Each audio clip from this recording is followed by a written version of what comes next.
Scott Simpson, once a dominant force in professional golf, known for his calm demeanor and precision on the course. But now, at 69 years old, what is he revealing? We'll talk about the truth behind the speculation and the one surprising detail no one saw coming. What really happened behind the scenes? This will shock you. We scoured Golf Week, Fox Sports, Golf Digest, and even unearthed rare interviews that most fans have never seen. Stay tuned until the very end, because we'll give you an exclusive update on where this golf legend is now. Has he completely stepped away from the game? Let's get down to business. Scott Simpson has finally confirmed what many suspected for years. The anchoring ban didn't just change the rules of golf. It completely shook up his entire game. For Simpson, adjusting after the ban was way harder than most people realized. The USGA and R&A claimed anchoring corrupted the purity of putting, but for players like Simpson, it wasn't about bending the rules. It was about survival on the greens. This wasn't just a minor adjustment.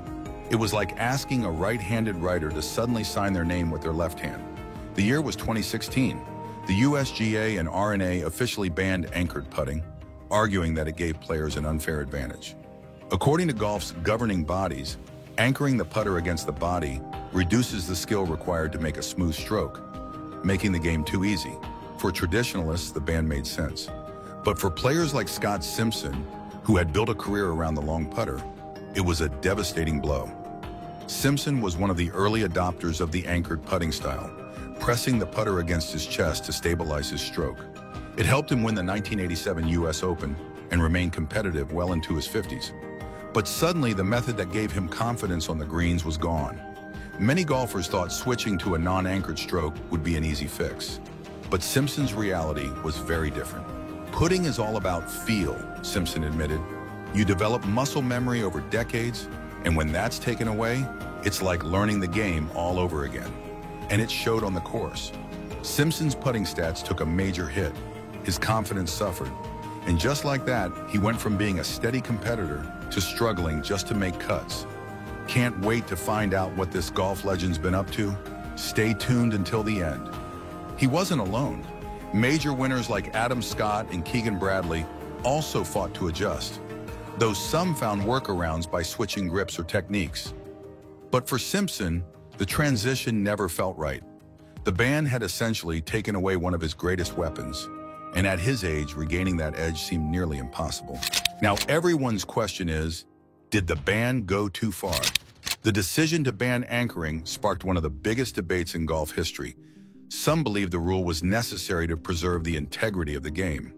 Others felt it unfairly punished certain players who had legally used the technique for years. Even Tiger Woods, who never anchored his putter, supported the ban, saying, "I've never been a fan of anchoring. I just think putting it on should be about feel and nerves." But Simpson and other affected players saw it differently. Why was anchoring suddenly a problem after decades? Simpson questioned. If the goal was to make putting harder, what about oversized drivers, graphite shafts, and new ball technology? Many saw it as golf's governing bodies drawing a line in the sand, deciding which advancements were acceptable and which weren't. But for Simpson, that decision came at a steep personal cost. Despite the struggles, Simpson never quit the game. While his competitive career faded, he found a new way to contribute to golf. He turned his focus to coaching and mentoring, helping young players develop their skills. Instead of dwelling on the past, he chose to pass down his knowledge to the next generation. "Golf has given me everything," Simpson said, "and if I can help someone else find their love for the game, then that's what matters most." We're almost at the end. Did Scott Simpson completely step away from golf? That's what we're about to find out. Now here's the part that no one saw coming. Despite the USGA banning anchoring, Simpson found a way to legally use a similar method. At charity events and casual rounds, Simpson experimented with an arm lock putting technique, where the putter is pressed against the forearm rather than the chest. This wasn't considered anchoring under the rules, and it gave him back some of the stability he had lost. Was it a perfect fix? No. But it was a small victory for a player who had once been stripped of his greatest weapon. At 69, Scott Simpson's competitive days are behind him, but his influence on the game remains. The anchoring ban may have changed the way he played, but it didn't change who he was. A US Open champion, a mentor, and a player who always carried himself with grace. Finally, the wait is over. So where is Scott Simpson now? Is he still playing golf? Has he completely stepped away from the game? Scott Simpson may have stepped away from professional competition, but his passion for golf remains as strong as ever. Since 2021, he has served as the head coach of the University of Hawaii men's golf team, bringing his wealth of experience to the next generation of players. Under his leadership, the program has reached new heights, setting records and improving year after year. In the 2023 to 2024 season, Simpson's team achieved the highest scoring average in program history. That same season, his team also set program records at the Kaianapali Collegiate Invitational and the Kapali Invitational, two of the biggest events in collegiate golf. Individually, one of his standout players, Blaise Akana, recorded a 71.67 scoring average, making it the second best season in the history of the program. Simpson's impact isn't just seen in recent success. He has been dedicated to mentoring golfers in Hawaii for over a decade. Before leading the men's team, he coached the UH women's golf team from 2019 to 2021, helping them achieve multiple top finishes. His coaching career started even earlier when he led the high school golf team at Lajardin Academy from 2014 to 2016. Alongside his coaching, he has shared his knowledge through private lessons at Mid-Pacific Country Club and Hokali Country Club, shaping the skills of golfers of all ages.